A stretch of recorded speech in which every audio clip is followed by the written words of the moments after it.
Hi, I'm Jim Moss, a member of the Scrolling Forum at www.scrollsawer.com, where I go by the name of Jim Makes. This video contains the instructions to make a toy rattle which I call my Ratchetgator, and this is my toy. And when you spin it around, it makes a noise.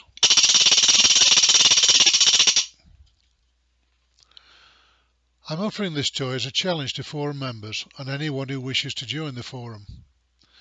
By a challenge, I mean I'm inviting scrollers at all levels of experience to make either a copy of my toy or a design modification of the same. The only criteria in a finished rattle is that you should make a noise by means of a ratchet mechanism. The following detailed instructions are particularly aimed at newcomers to scrolling, who may not be familiar with certain techniques or are nervous to try something new. Throughout these instructions I'll give tips and workarounds to make things a little easier for such members. Individual scrollers can choose to decorate their rattles how they wish, but to make things simple I suggest using acrylic paints commonly used for painting toys. This challenge will run from 4 weeks beginning 16 July and may be extended if there are sufficient requests to do so. The challenge post can be found in the Wooden Toys and Scale Models section of the forum. All participants in the challenge are asked to post a picture of the finished rattle in the challenge post thread and take a small smartphone video of their rattle in action and send it to an email address which I'll provide. At the end of the challenge, I'll compile all finished videos into a file to share with forum members. If anyone has questions regarding making this rattle or needs some advice, please use the thread to post a comment or your question. You can be sure other members, including myself, will respond. Finally, there are no winners or losers in this challenge and no prizes. The idea is just to have a bit of fun and let your imagination run wild. I'm now going to close down this video of myself and continue with voiceovers. I'm sure viewers prefer to see images of the instructions rather than those of me trying to read my prompts. So let me begin with a list of what is needed to make this rattle. Somewhat obvious, but a scroll saw is a good starting point, although if anyone wants to cut the pieces of this toy by hand with a fret saw, I'm not going to object. Scroll saw blades. I'm using an old stock of Flying Dutchman No. 7 Ultra Reverse blades. These blades are medium thickness blades capable of making intricate cuts in thicker wood, and having an occasional reverse point tooth every third tooth, they quickly clear sawdust from the cut kerf. Any comparable quality blade will work. I'm including the blade specification as guidance, should you wish to compare with other brand names. Access to a printer to print the patterns, preferably a colour printer for reasons I'll explain later. If not, a black ink printer will do. Wood. Another obvious item, but here there are two distinct types of wood required. One is a relative softwood, such as pine or cedar, to cut the body of the toy. The wood should be reasonably strong but easy to cut and shape. I'd avoid really soft woods such as basswood and fibrous woods such as poplar. Hardwoods can be used, but I don't recommend these to newcomers to scrolling. However, hardwood is required to produce the ratchet components, namely the tongue, the cog and the dowel. Any fine grade hardwood can be used. I use beech, but excellent results can be obtained using American oak or maple. An electric drill and a 3/4 inch diameter brad point drill bit, which should be at least 4.5 inches long. A rotary tool such as a Dremel is preferable for shaping the body. If not available, a sharp carving knife can be used. For scrollers who don't possess a rotary tool and may be nervous about carving, the crest can be eliminated altogether, converting my gator into a lizard. Alternatively, the crest can be cut out of craft foam with a sharp knife and stuck to the body of the finished gator. Although not as challenging, this may be a safer alternative if the finished rattle is to be used by children. Scotch tape or similar and double-sided adhesive tape, preferably 2-inch wide. The Scotch tape is used to cover the wood which the body pattern will be cut from. A spray-on adhesive or possibly a non-water based glue stick is required to glue the pattern to the Scotch tape. Carpenter's white PVA glue. Sanding paper, preferably fabric backed, and various homemade sanding aids which I'll go into later. A pair of wobbly eyes. These can be purchased from most hobby or craft stores. I have one of my own, which unfortunately is in daily use and not available for this rattle. I almost forgot the most important item, namely my plans. These are available for download as a zip file in the challenge header post. Note that only forum members will be able to access the plans, so if you want to make this tour using my plans and you're not a forum member, you best sign up. I've provided two sets of plans, one with a black outline and the other in red. I'll explain why there is a red option in a few moments. And with that done, it's time to start making your rattle. The first step is to insert a suitable blade in your scroll saw. Check the blade clamps are secure and set the blade tension. A well-tensioned blade should give a clear ping sound when plucked. After tensioning, check the blade is perpendicular to your saw table and adjust the table tilt if necessary. An easy way to check this is to use a credit card, and no pin number is required. Next, select a piece of 3/4 inch or slightly thicker softwood and coat it with a layer of Scotch tape or similar, onto which the pattern for the gator body is glued using spray and adhesive or a glue stick. Take note of the grain direction as indicated on the pattern. Scotch tape assists cutting by providing a little lubrication to the blade. This also prolongs blade life by minimizing overheating when cutting. Begin by cutting a rough outline of the body about ½ inch outside the actual pattern line. This is to reduce the size of the wood to be cut and makes handling the piece on the scroll saw table much easier. Note here that I chose to print the pattern with red lines instead of black ones. I have a problem in that I only have one eye, which gives me an issue with depth of field perception. In other words, I sometimes struggle to distinguish where the black scrolling blade is in relationship to a black pattern line. Using a red line dramatically helps me stay on the pattern line when cutting. Even when I had two good eyes, wherever possible I use red line patterns. In this challenge the pattern can be downloaded with either red or black lines. The secret to cutting the thickest gator body is to maintain a firm downward pressure on the wood against the table, placing your index finger close to the blade.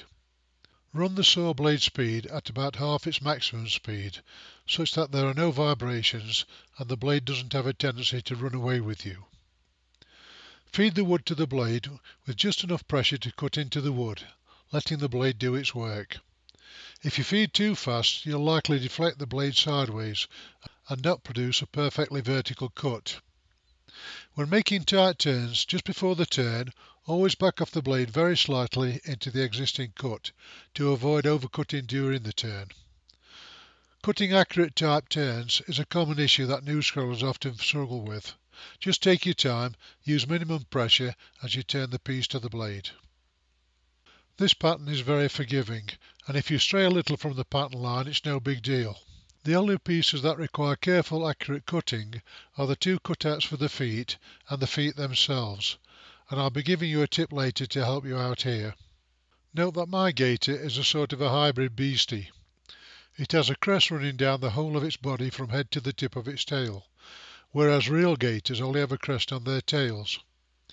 If you don't feel like cutting and shaping all the crest, you can leave out the crest of the body and just put one on the tail. Also, if you don't own a rotary tool, leaving out the body crest saves a lot of work, whilst the tail crest can be formed by carefully hand carving and sanding. Next is my technique for cutting the triangles which form the crest. I don't try to make the cut in one fluid movement, making a turn at the top of each triangular point, as I'm liable to screw up the turn. Instead, I first cut down into the base of the first triangle and make a turn followed by a straight cut out past the next triangle tip and out of the wood. I then make a straight cut from the tip of that triangle into the next base point, make a turn and continue straight out again past the tip and out of the wood. I repeat this exercise for the remaining crest triangles. The next tip concerns when coming up to the almost 90-degree turn where the underside of the tail meets the underside belly of the gator.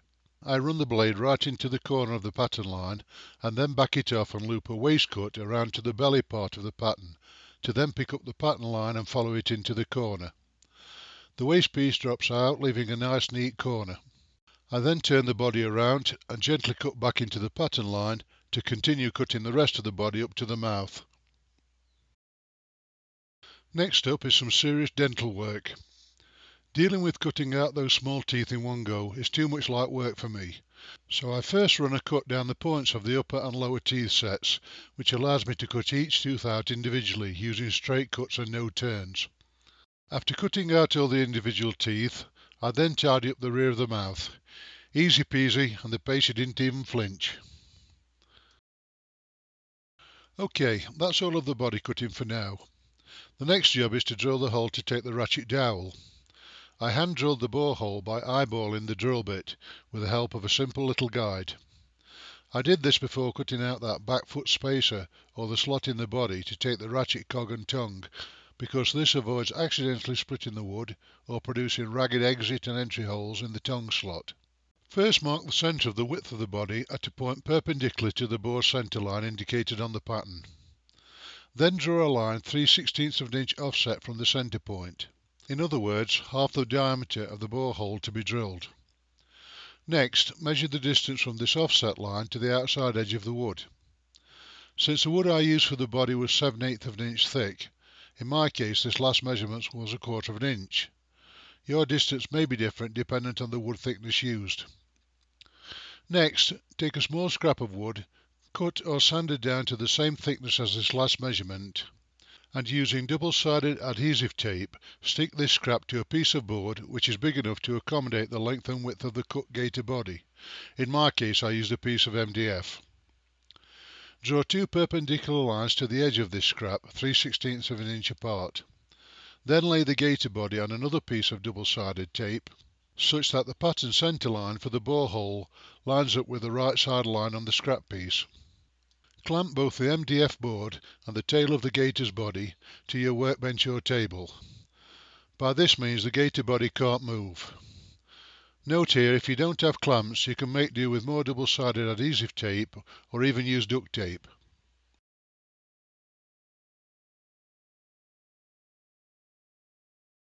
Now take a 3/8 inch diameter brad tip drill bit and, using a piece of masking tape or similar, wrap this around the bit at a distance of 1 7/8 of an inch from its end. Do not include the length of the brad point as part of this measurement. Just a quick apology here for my change in voice tone. I took a motorbike ride out in between making this video and I seem to have picked up a slight cold. After placing the drill bit in your electric drill, lie it flush on the scrap wood such that it is parallel to and aligned with the left-hand side line. Using a medium speed and a small amount of pressure, proceed to drill the bore hole into the body, keeping the bit flush with the underlying scrap wood and parallel to the lines. When the masking tape on the drill bit makes contact with the gaiter body, you're finished. Slow the drill speed down and carefully withdraw the bit. Now it's time to finish cutting the body. First off, drill a blade entry hole into the slot where the ratchet tongue and cog will be located. Then go back to the scroll saw, release the blade tension and slacken off the top blade clamp, and thread the blade through the hole. Reclamp the blade and apply the tension. Carefully cut out the slot. Note here to keep the blade towards the slot side of the pattern line. This way, if you drift a little offline, you can sand back the excess wood to the pattern line using an ad hoc sanding file made for this purpose, which in my case is a 1 inch wide strip of thin wood to which I've attached a strip of 120 or 80s grit sandpaper with double-sided adhesive tape. I use fabric back sandpaper here, which is very durable, long lasting and doesn't easily tear. The next task is to very carefully and accurately cut out the two leg spacers, which I've labelled F for front and B for back. Once these are cut out, you need to cut off a 1/4 inch thick slither from each, which will form a spacer between the front and back pairs of feet. To cut these slithers, stick the cutouts down on some double-sided adhesive tape to a thin backing piece. In my case I use 3mm thick MDF. Any other thin wood material can be used here to form what is known as a sacrificial backing. The idea behind this is to assist in supporting small pieces when holding down and manipulating the piece is difficult, particularly for folks like myself who have relatively big and sometimes clumsy fingers. With my left hand index finger putting downward pressure on the piece, I use my other fingers to move the sacrificial board and cut the slither. Okay, confession time. I seem to have lost an image showing these two slithers, or feet spaces, cut out and glued centrally into the hole from where the original cutouts were made. But you can get the idea from this image. Whilst the feet spaces glue is setting, it's a good time to work on cutting and assembling the ratchet mechanism, beginning with cutting the ratchet cog. For this I used a piece of 1/2 inch thick hardwood. After gluing the pattern down onto the wood using double-sided tape, first drill the 3/8 diameter centre hole, using the same brad point drill bit as previous. This can be eyeballed and drilled by hand, but I cheated and used my drill press. If you are drilling by hand, hold the drill bit as perpendicular as possible to the wood. Also support the wood to be cut on top of a piece of scrap board in order to obtain a clean exit hole. Having drilled the hole, it's back to the scroll saw to cut out the cog. After cutting out the cog, the teeth should be smoothly rounded over with some fine sandpaper. Next take a length of 3/8 inch diameter hardwood dowel and test fit it into the borehole in the gator body. The fit will likely be tight, so using a piece of 1/20 grade sandpaper, lightly sand the dowel so that it moves freely in the full length of the borehole without being excessively slack. This dowel should now easily pass through the cog centre hole. Place the cog into the slot of the body and align it with the borehole and carefully insert the dowel into the body and through the cog. The cog will spin freely on the inserted dowel. Carefully spin the cog so that two opposing teeth are lined parallel with the body of the gator. Take a rule and placing it 1/8 of an inch into the left side cog's tooth, measure the distance to the end of the slot, which in my case was 4 1/16 of an inch. This distance determines the length of the ratchet tongue. Cut out the ratchet tongue along with the two support pieces between which the tongue will be sandwiched. Glue the tongue between the two support pieces such that its long edge runs parallel with the long edge of the support block, whilst positioned centrally to the height of the blocks. After the glue in the assembly is set, push fit it into the gator slot and check for clearance. If the clearance is a little tight top or bottom, this can be rectified by inserting a piece of sandpaper between the tongue and the body and sanding back to give an acceptable clearance. After checking the tongue assembly fit and making any necessary adjustment, remove the assembly and place a tongue part on a flat surface. Using a sanding file, as shown earlier in these instructions, lightly sand the tongue from its maximum thickness at the support block end to a thickness of 1/16 of an inch at the end which will make contact with the ratchet cog. Place the tongue assembly back into the slot but don't glue it in place. Place the ratchet cog into the slot and align it with the borehole, and once again push the ratchet dowel through the gator body and the cog to its maximum depth. Using your fingers, carefully rotate the cog against the tongue and check to see that it makes a clicking sound as the tongue passes over each individual tooth. Check to ensure that the tongue is neither too long or too short. If it's too long, remove the assembly and sand it back a little in length. If it's too short, you will have to recut the parts again, making a slightly longer tongue before reassembling. Hopefully, this will not be necessary. When you are happy with the fit of the tongue assembly, glue it into the slot, making sure that the tongue aligns centrally down the length of the gator body and that the support blocks protrude equal distance on either side of it. Put the body to one side and allow the glue to set. Whilst the tongue assembly glue is setting, cut out the feet. Once again, use a sacrificial piece of wood to help manipulate the piece when cutting. In order that these feet fit nicely into the cutouts in the body, I recommend cutting the upper part of each foot with the blade positioned slightly away from the pattern line. This will give a slightly oversized piece which can be test fitted into the cutout in the body and sanded back to the pattern line as required to give a tight fit. Once again, for inexperienced scrollers, if the fit is not exact and leaves slight gaps, these can usually be filled with glue or, in a worst case scenario, with a little wood filler. Alternatively, it is often easy to recut the foot and try again for a better fit. When you are happy with the fit of each foot, glue them in place into the body and put it aside for the glue to set. Once the glue is set, peel back the pattern from the gaiter body, leaving it on the feet, and using a combination of 80s and 120s sandpaper, sand back the protuberances of the support blocks of the tongue flush to the gaiter body. Now we come to the fun part, which is shaping the body. Begin by freehand drawing a line, marking where the crest joins the gaiter body. Do the same for the gaiter's teeth. Using your finger and a pencil as a marking gauge, freehand mark a pair of lines down the width of the crest at a distance of about 3/16 of an inch from the edge of the body. These lines will form a guide to shape the crest to.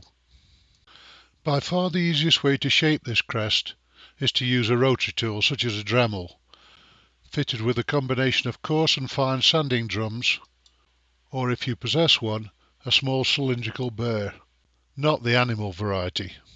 Just a quick reminder here for those scrollers who chose not to make a crest because they don't own a rotary tool or are possibly nervous about hand carving a crest. An alternative would be to buy some 1/4 inch thick craft foam, cut a crest out of that with a sharp knife and glue it to the finished gaiter body. This is definitely not as challenging as making a wooden crest, but it might be a safe option if this rattle is eventually going to fall into the hands of children. So, assuming you have a rotary tool handy, clamp the gaiter body to a work table, placing a length of scrap wood under the body such that the gaiter's feet protrude over the edge of it. Fit the rotary tool with either a cylindrical burr or a large coarse sanding drum, and whilst gripping the tool firmly using both hands, make gentle horizontal runs down the length of the crest to the guidelines you marked. When the full length of the crest on one side of the gaiter body has been sanded down, flip over the body and repeat on the other side. To give the crest a little character and also to clean up the initial shaping, fit the rotary tool with a large fine sanding drum and sweep down both sides of the crest again, holding the tool at an angle to produce a pyramid-like shape. Don't create a sharp point on top of each crest pyramid. Clean up the crest using a sanding file with 120s grade sandpaper, and then finally, holding a piece of 220s grade sandpaper between your fingers, sand over the whole of the crest to leave a smooth finish. Next, fit a small diameter fine sanding drum into your rotary tool and carefully sand down each line of teeth to a depth of about 1/16 of an inch. At the same time, use the tool to make a suggestion of a nostril, the nose of the gaiter. Whilst you have a small sanding drum fitted into your rotary tool, sand through the pattern of each foot to give the suggestion of claws, and then remove the pattern remnants. Finally, taking again some 220 grade sandpaper, smooth over the teeth and the claws of the feet to remove sharp edges and points. Using a combination of 120 sandpaper and 220s, round over the sharp outline of the gaiter body and feet to finish sanding the piece. OK, you're coming towards the end of this project and not much more to go. You just have to assemble the ratchet. But before doing this, it's a good idea to paint the inside of the tongue assembly and also the cog.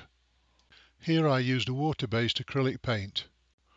To secure the cog to the ratchet dowel, you need to drill a small hole through the cog and insert a pin right through. For my first Ratchetgator, I was fortunate to find some really good quality hardwood toothpicks, which were ideal for the pin. Unfortunately, these seem to have gone out of fashion and been replaced by either cheap quality wooden ones or non-round plastic picks. If you can source 1/8 inch diameter dowel in either hardwood, plastic or even metal such as brass, you can make a pin out of either of these materials. Alternately, If you are feeling somewhat masochistic and you own a lathe, you can turn a pin, which is exactly what I did. It may seem a bit crazy turning down a 1 1/4 inch squared cross-section piece of wood to an 1/8 inch diameter dowel, but sometimes the end justifies the means. Cut whatever pin material you've sourced to a width which is equal to the distance between the base of one tooth to the base of its opposing tooth. In other words, when the pin is fitted into the cog, it shouldn't protrude outside of the wood. Next, take a drill bit very slightly larger than the diameter of the pin and carefully drill a hole through the cog. Before doing this, place the cog in a vise or hold down very firmly with your fingers onto a baseboard and carefully drill a hole through it, keeping your drill bit vertically perpendicular to the board as much as possible. Note that in my cog I allowed the drill bit to move slightly sideways, but it still went through the cog okay, so no big deal. Note in this image the washer. This is homemade and cut from a flat piece of plastic. In my case, I took a cap from an old aerosol can, rough cut out a flat piece of the cap, into which I drilled a 3/8 inch diameter hole, once again using that brad tip drill. I then cut the outer diameter of the washer on the scroll saw. It's not a perfect circle, but after sanding down, it will do the job. Next, take the washer and cog and place them together in the ratchet slot, with the washer underneath the cog. Insert the ratchet handle dowel into the gator body and through the washer and the cog, and push it into the body as far as it will go. Now rotate the cog until one of the bore holes is uppermost. Taking the same drill bit used to drill the bore hole in the cog and keeping the dowel in place, hold the cog down firmly with your finger, carefully drill through the existing cog bore hole to allow the drill to pass through the dowel. Withdraw the drill and tap the pin into the bore hole until its end is flush with the base of the tooth. The pin should be a tight fit, but just to be safe and prevent it from moving, apply a spot of super glue to both heads of the pin. If you have super glue accelerator, spray a little on both pin heads. If you don't have accelerator, set the gator to one side and allow the glue to set naturally. Take a little of the same paint used for the cog and apply a dab on each head of the pin. Note here that I've coloured the dowel of the ratchet assembly, but rather than use paint, I used an alcohol-based wood dye. I then applied a little wax to the dowel to allow the gator to spin freely around it. Using a wood dye is entirely optional. You could use paint, or you could simply apply wax to the natural wood. While the super glue on the pin is curing, it's time to make the lower part of the rattle handle. After cutting this part according to the dimensions in the plans, you need to drill a 3/8 inch bore hole 2 inch deep into the handle. Once again I eyeballed this, using a similar technique to that used for drilling the bore hole into the gator body, and then using a sanding file I rounded over the ends and the long edges. The final task is to glue the ratchet handle dowel into this lower part of the handle. Before doing this, take a coarse hacksaw blade or a similar fine-tooth saw blade and run the teeth down the last 1½ inches of the dowel to roughen up the part which will be glued into the lower handle. This will provide a key for the glue to set in. And that's it. The construction of your Ratchetgator rattle is complete. But of course, after all this work, you want to know if it works. So it's back to my video. And apologies in advance for the quality of the video audio, which was taken with my camera in a different location. So here we go, Ratchetgator 1 tryout.